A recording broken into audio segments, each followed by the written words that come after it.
Hey guys, how's it going? In today's video, I want to share with you guys some things I did that helped me pass CPA Core 1 exam. I'll talk about 3 things I did before the exam and then 3 things I did during the exam that helped me pass CPA Core 1. And hopefully, these tips will help you pass too. So before the exam, the first thing I did was I redid all my CPA cases within the software that CPA was going to test me in. This was called Secure Exam. It might be called Secure Client for you. Do it in the software that CPA will be using during that module. So when you do redo these cases, try to mimic the exam conditions. Try to finish the case within the 1 hour. Sit at a desk, no distractions, no open notes, etc.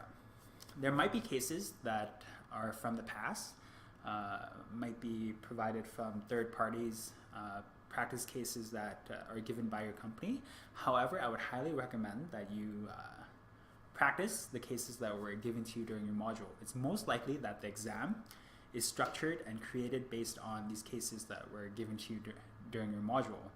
The cases during your module are the most relevant, and I feel like they are the ones that would help you the most in preparing for the exam. When you do redo your cases, pay attention to the feedback guide.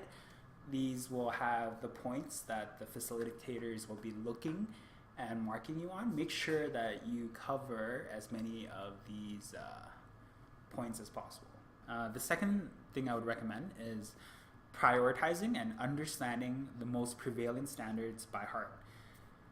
And what I mean by this is after you've completed all 8 weeks worth of cases and assignments, I kept track of the standards that appeared and how often they appeared.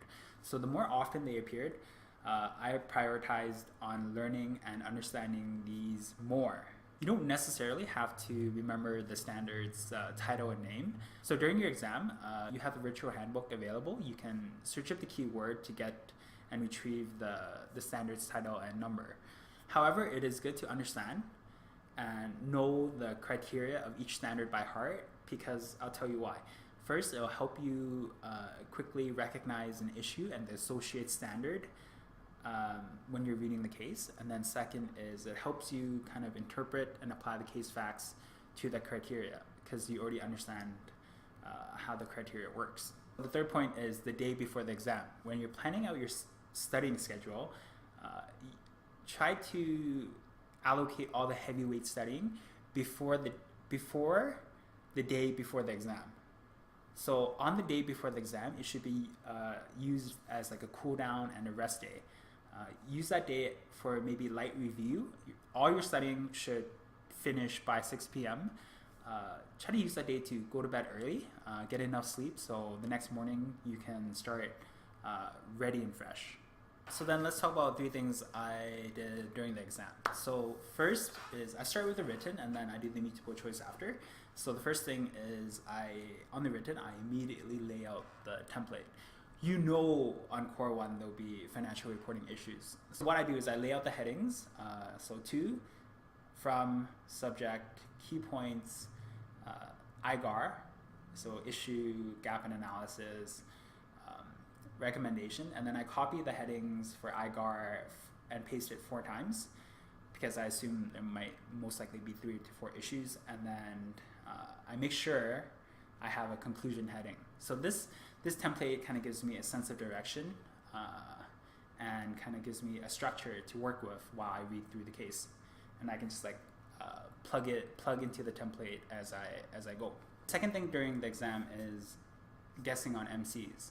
The time is ticking and you'll most likely end up having to guess on the MC.